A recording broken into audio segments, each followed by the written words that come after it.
Wrestling with Siblings. I'm your host, Araceli, and this is my co-host, Armando. Hi guys, Armando, and welcome to Wrestling with Siblings. Let's get started with Raw after Extreme Rules. What a Raw. Yeah, definitely. I was mostly excited to see what Brock Lesnar had to say after his cash-in last night at Extreme Rules. Speaking of Brock Lesnar, him and Paul Heyman opened up the show. Very interesting, like as he said, it was going to be a lot of anticipation to find out what Brock Lesnar was going to say, where he stands, where Paul Heyman stands, and not only that, but where Seth Rollins stands at this point. I mean, he went so far to finally defeat Brock Lesnar, and then he finally has a short reign, only to lose it again to the man that he took the championship from, Brock Lesnar. Yeah, and I think Brock Lesnar picked and chose his poison last night, and I think it was a very smart move for Brock Lesnar to cash in, because I think he saw that Seth was not vulnerable, but he wasn't concentrated at full in the Universal title. He was too focused on Becky Lynch, and I think that was what cost Seth Rollins the Universal Championship. But Paul Heyman does come out and say, I told you guys last week that Brock Lesnar was going to cash in his Money in the Bank. And he also came out last night on Extreme Rules, and he cut a promo, and he was like, well, tonight is the night that Brock Lesnar cashes in his Money in the Bank. Now, I didn't take him seriously because he's teased it over the last month and a half or so that Brock is going to cash in. We've seen him come out, and he hasn't cashed in yet. Yeah, like you said, I thought it was going to be a tease, but it wasn't. It was actual cash in it. Brock Lesnar ended up winning. And he also made it extremely clear that he let the WWE Universe know that Seth Rollins was not going to be defending the Universal Championship at WrestleMania. And he was right. I mean, the Beast backed up everything Paul Heyman said about him. He did, and Paul Heyman also mentioned that they had done a 10-man elimination battle royal to see who was going to be the number one contender for Brock Lesnar's title at Summerslam. Well, technically it was elimination because it's a battle royal. That's technically how it works. But 10 men, they were all going to face off in a battle royal, and this was going to determine who becomes the number one contender at SummerSlam, and I guess we'll find out later on tonight on the main event.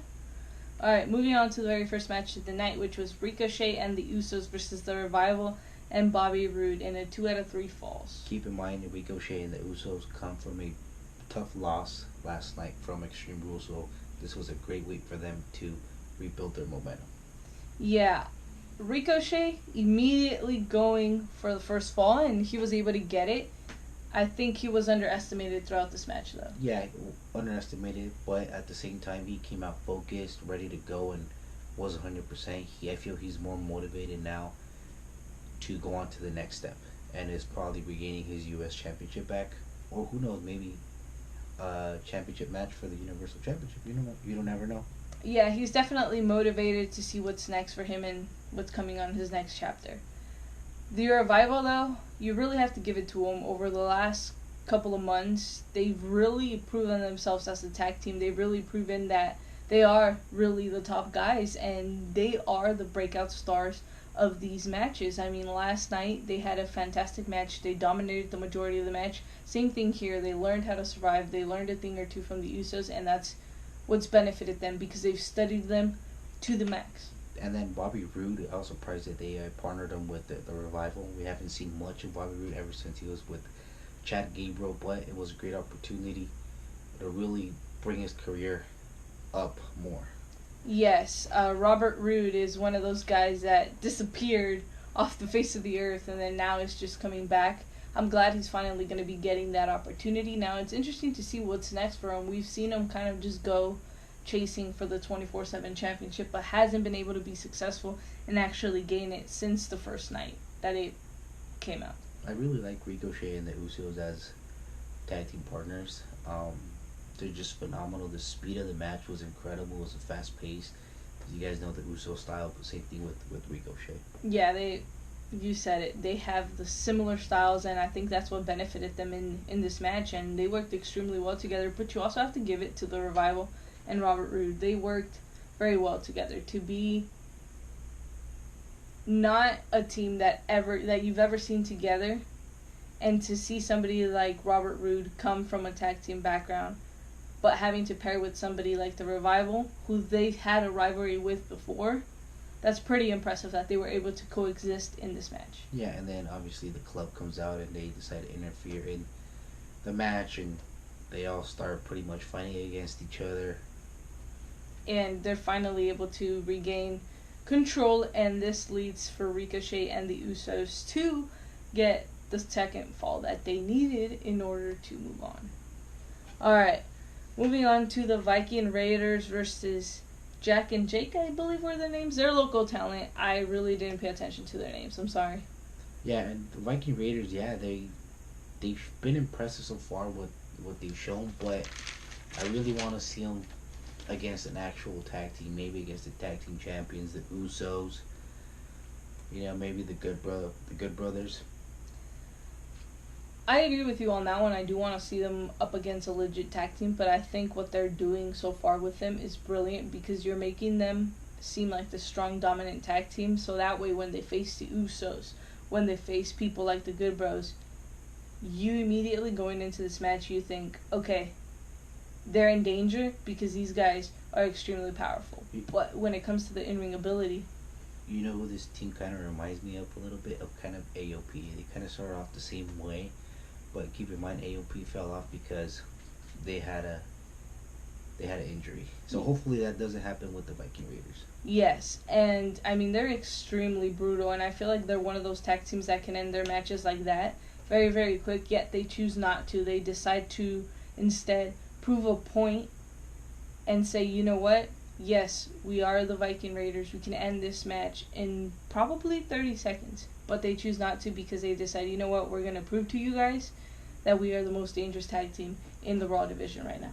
This tag team has the potential to be probably one of the best tag teams in WWE history. If they keep going the same pace and they keep showing the athleticism, and not only that, but if they're hungry. I agree with you on that one, 100%. Okay, moving on to Finn Balor versus Samoa Joe. Very interesting match. Speed versus power. It's one of those things where either you use the speed to your advantage or you use the power to your advantage, and that's something that I've always emphasized on. Joe has mastered that extremely, extremely well. As we were watching the match, I told Araceli that I don't feel this is the Finn Balor that we know, that's focused, that's hungry. I don't know, he seems kind of off. He's not fully at his full potential. I don't know if it's because of injuries or whatever, but I felt him a little bit different these past couple of matches. I think he just needs to be rebranded, and by that I mean the Demon King just needs to become a regular thing. Either that or rebrand your entire character to kind of represent who the Demon is. I can see him rebranding himself, coming back, and then having one of those championship title reigns that he deserves. Because keep in mind, I believe it was 4 years ago, he won the Universal Championship, and then because of an injury, he had to relinquish it. So he's never really had the opportunity to carry a brand on his shoulders. Yeah, and then the Intercontinental Championship was kind of like put there, and he kind of fell off a little bit. We know he was off. I believe last time we had seen him was at Money in the Bank, if I'm not mistaken. And then from there, he was off for like maybe a month or so, and he came back, and now he loses. So he's not really focused, but hopefully, you know, there's better things to come for Finn Balor. And Samoa Joe, I think Joe is always getting screwed over. When is it finally going to be Samoa Joe's time? He gets opportunities, he earns his opportunities, and he proves how good of a competitor he is, not only inside and outside of the ring, in the mic and in the ring, but every single time he gets that opportunity, he just can never seem to get the championship. Yeah, I have to agree with you on that one. It's just a matter of timing for him. I think soon, you know, I won't say it now. I was about to say it, but I won't say that just yet. I do have a prediction for Samoa Joe, but I won't say it. I'll say it until later in another episode of WWS. And sure enough, what happens? Finn Balor stays in the ring, and a surprise, something that we didn't expect. Who decides to show up? Oh yeah, so after the match, Finn wins, and lights go out. And at this moment, I told Armando, this has to be Bray Wyatt. There is no possible way that it's not Wyatt. And what do you see when the lights go back on? Well, they didn't go back on. They were flickering on. You see none other than Bray Wyatt standing in the ring with his mask. I guess one of the parts of the split personality, as I had mentioned before. And he took out Finn Balor. So does that mean he's gonna come back and face the Demon King? That's something I would like to see. I don't know about you. That's something I definitely want to see. With the Demon, though, we get a most focused, more determined Finn Balor. However, I don't see him being the guy that beats Bray Wyatt in this new era or in this new feud coming. Yeah, like you said, it will be awesome, but I feel that the Demon King is more, like I said before, for a WrestleMania where it could build a legacy, kind of like Undertaker, where it's unstoppable and you only bring it out a certain amount of time so he can't lose. And I see where you're going with that. Yeah, so I don't know. I guess we'll have to wait and see, but I could potentially see the Demon at Survivor Series. Yeah, it'll be a great match. Definitely. All right, moving on to Zack Ryder versus Mike Kanellis. This was a match that was probably 17 seconds, probably maximum 30.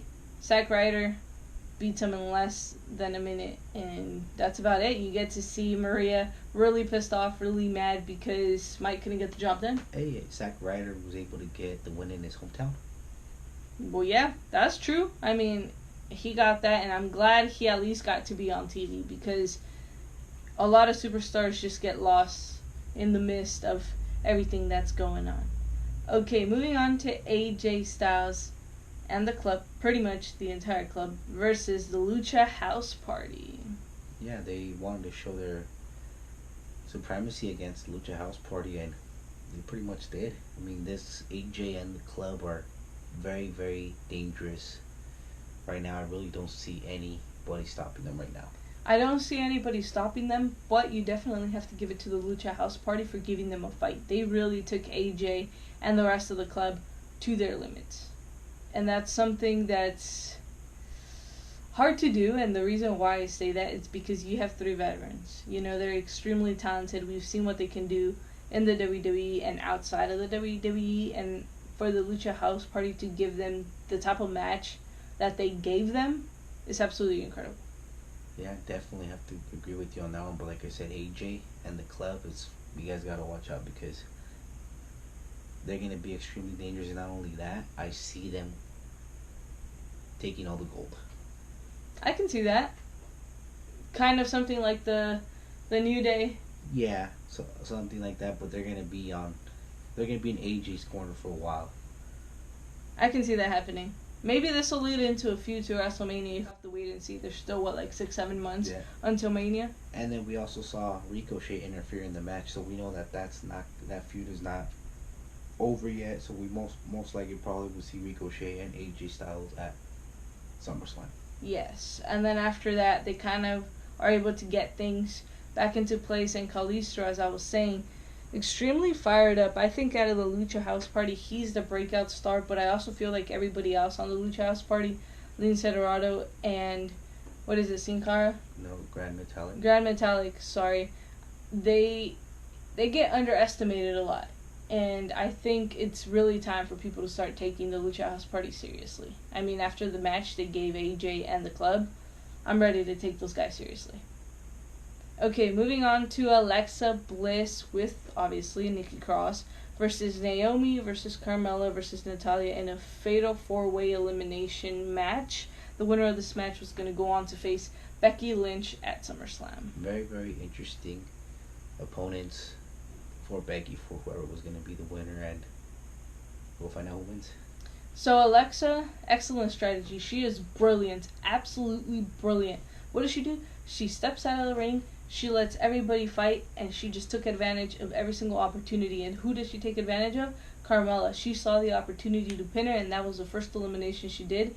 And I have to give it to Alexa, because if she keeps that up, she is definitely going to become the number one contender. That's a smart strategy by Alexa. I got to give her all the credit. But if you watch the match at certain times, I feel that she overdid it, and I felt like it ended up costing her the match because there was points where Natty was trying to get the pinfall, and she'll come and take Natty out, and she'll try to get the pinfall. So it's like, ooh, you potentially lost your chance of making it a one-on-one match.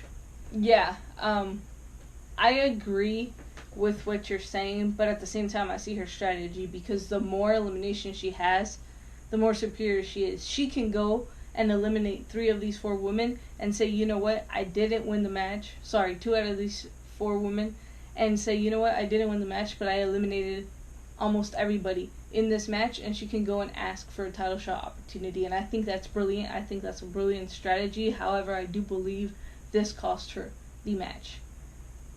Yeah, because at the end of the day, what matters is the win. But I have to agree with you as well that she wanted to make a statement and be like, look, I took out most of the competition.